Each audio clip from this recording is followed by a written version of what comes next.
6.13 지방선거를 앞두고 포항시장 여론조사가 조사기관과 조사 방법에 따라 큰 차이를 보이고 있습니다.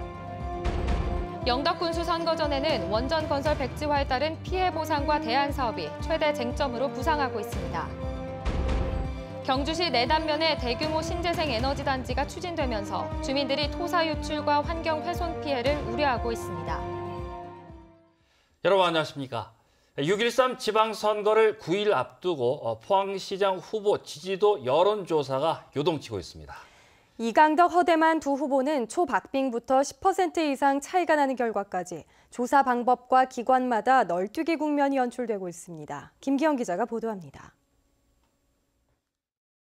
경북매일신문의 첫 여론조사 보도로 포항 정가는 술렁이기 시작했습니다. 모노리서치 조사 결과 이강덕 후보와 허대만 후보의 격차는 9.5%포인트. 5일 후 포항 MBC가 리얼미터에 의뢰한 조사에서는 두 후보의 격차가 1.9%포인트까지 좁혀졌습니다. 이런 가운데 자유한국당 홍준표 대표는 지난 1일 포항 5일장 중에 규모가 가장 작은 청하장을 찾아 여론조사의 신뢰도를 공격했습니다. 여론조사가 나왔다. 그래서 내가 어이가 없다. 그럴 리가 없다. 그래서 내 포항에 울산에 갔다가 아침에 들렀는데. 이후 여론조사에서 두 후보의 격차는 벌어집니다. NSP통신 대구경북본부가 6월 1일 코리아 정보 리서치에 의뢰한 조사에서 두 후보의 격차는 13.2%포인트. 하루 뒤 인터넷 매체인 브레이크뉴스 대구경북의 의뢰로 실시한 RN서치 조사에서는 18.9%포인트까지 격차가 납니다. 하지만 유무선을 50%씩 혼합한 전자와 100% 유선 전화로 한 후자의 조사는 격차가 나는 것이 정상이라는 게 업계의 평가입니다. 여론조사의 정확성에 가장 큰 영향을 미치는 것이 무엇이냐 하면은 표본을 응답자를 골고루 뽑아야 된다는 겁니다. 즉 유선조사로만 하면 골고루를 뽑을 수가 없습니다. 후보 진영들도 조사 방법에 따른 차이를 잘 알고 있어 누구도 승리를 장담하지 못하고 있습니다. 포항에도 변화의 바람이 불지, 그래도 보수를 지켜낼지 포항뿐 아니라 전국의 관심사로 떠오르고 있습니다. 한편 모노리서치와 리얼미터, 코리아 정보리서치와 RN서치의 여론조사는 중앙선거여론조사심의위원회 홈페이지에서 확인할 수 있습니다. MBC 뉴스 김기영입니다. 6.13 지방선거 경북지역 유권자는 전체 인구의 83.9%인 225만 1,538명으로 집계됐습니다. 성별로는 남자 112만 2천여 명, 여자 112만 8천여 명이고 외국인 유권자도 1,317명입니다. 투표소는 각 가정으로 발송된 투표 안내문이나 선관위 홈페이지, 모바일 선거정보 앱으로 확인할 수 있습니다. 선거일에 앞서 오는 8일과 9일에는 사전투표가 실시됩니다. 오중기 더불어민주당 경북도지사 후보 선거대책위원회는 긴급 성명서를 통해 오중기 후보에 대한 허위 사실을 담은 문건을 작성해 배포한 바른미래당 경북도당 관계자와 도당 위원장을 검찰에 고소하겠다고 밝혔습니다. 오중기 후보 측에 따르면 지난 3일 바른미래당 경북도당 측이 언론사에 모 후보의 전과와 관련해 허위 사실을 포함한 자료를 배포했는데 이는 중요한 범죄 행위이자 명백한 법 위반이라고 주장했습니다. 영덕군수 선거전에서는 원전건설 백지화와 그에 따른 피해 보상과 대안 사업이 최대 쟁점입니다. 특히 원전 특별지원금 반납 문제와 관련해 후보들 간의 책임 공방이 뜨겁습니다. 한기민 기자가 보도합니다. 정부의 탈원전 정책으로 신규 원전 건설이 백지화되면서 영덕은 심한 후유증을 앓고 있습니다. 원전 예정지 주민들은 7년간 재산권 피해를 입어왔고 엎친 데 덮친 격으로 영덕군이 정부로부터 받았던 380억 원의 원전 특별지원금도 반납해야 할 위기에 처했습니다. 무엇보다 보상 차원의 대안 사업 필요성이 높아지면서 이번 지방선거의 최대 쟁점으로 떠올랐습니다. 장성욱 더불어민주당 후보는 특별지원금 반납 위기는 영덕군의 무능에서 비롯됐다며 집권 여당의 힘으로 원전 부지에 원전 해체 기술 연구소 등 에너지 산업단지를 조성하겠다고 밝혔습니다. 이것을 위해서 제가 집권 여당을 선택을 했습니다. 제가 대통령을 만나면 이 문제부터 제일 먼저 거론할 것이며 청와대의 어떤 인맥 또 행정 경험 살려서 반드시 이 문제를 해결해 내겠습니다. 이희진 자유한국당 후보는 원전 백지화 피해에 대한 책임은 현 정부에 있다고 전제하고 최근 영덕군이 정부에 건의한 에너지 산업 융복합단지 등 대안 사업을 차질 없이 추진하겠다고 밝혔습니다. 산자부의 2조 원 규모의 신재생 융복합단지의 건설에 대해서 건의를 한 것입니다. 그래서 앞으로 당선이 되면은 정부를 설득해서 신재생 융복합단지가 설립될 수 있도록 노력하도록 하겠습니다. 박병일 무소속 후보도 특별지원금 반납에 대한 영덕군의 책임을 지적하고 반납하는 대신 추가 보상을 받아내 관광사업 등에 투자하겠다고 밝혔습니다.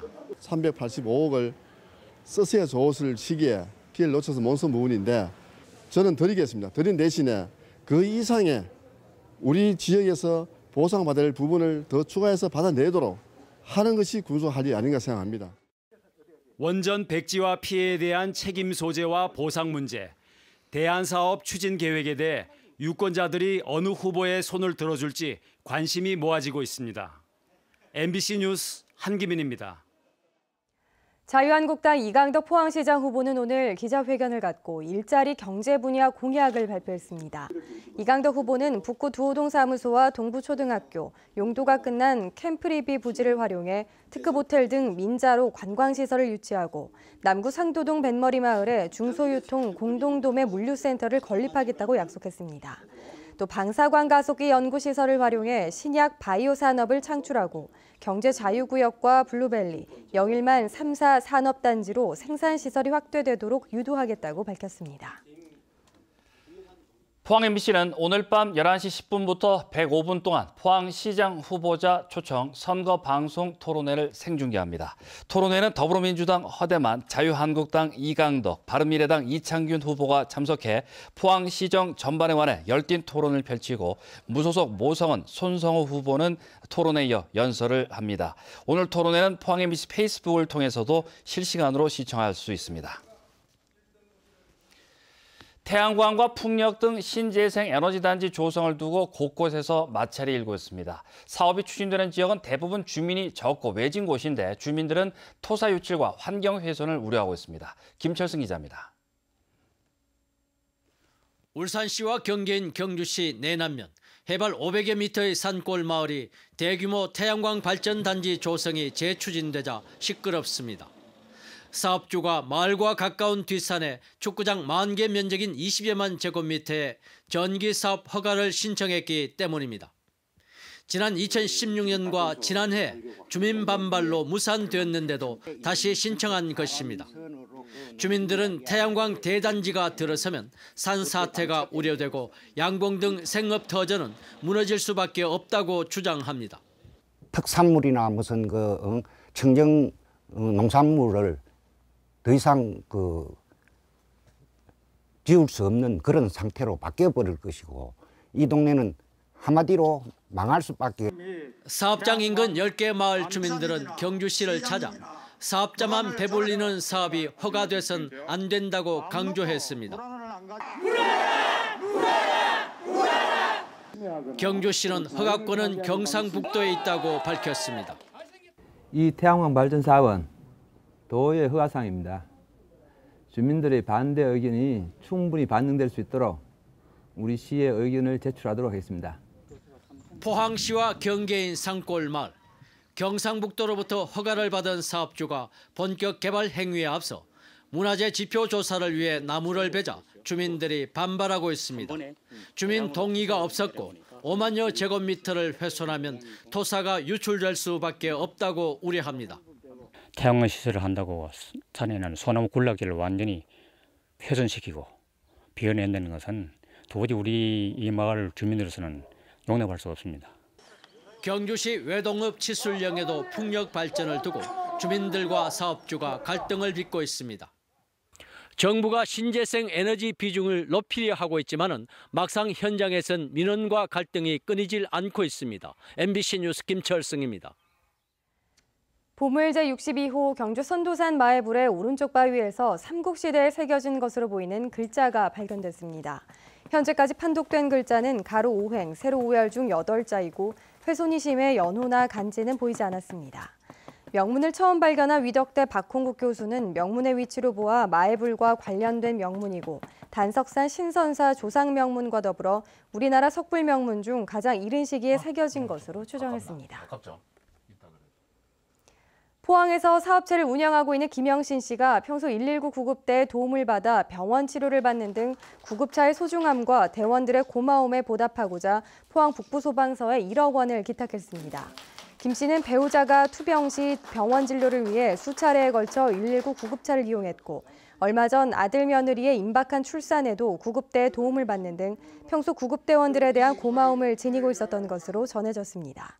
소방서는 김 씨의 뜻에 따라 신형 119 구급 차량을 구입하고 남은 금액은 소방관 처우 개선을 위해 사용할 계획입니다. 오늘 경북 동해안 지역은 구름이 많이 낀 가운데 낮 기온이 27도에서 32도의 분포를 보이며 더웠습니다. 내일은 대체로 흐리겠고 기온은 평년 기온을 회복하겠습니다. 안수진 기상캐스터입니다. 오늘 구름이 햇빛을 가리면서 어제보다는 더위의 기세가 약했는데요. 여전히 한낮에는 더웠습니다. 내일은 대체로 흐린 가운데 낮 기온 24도에서 25도로 더위가 약간 주춤하겠습니다.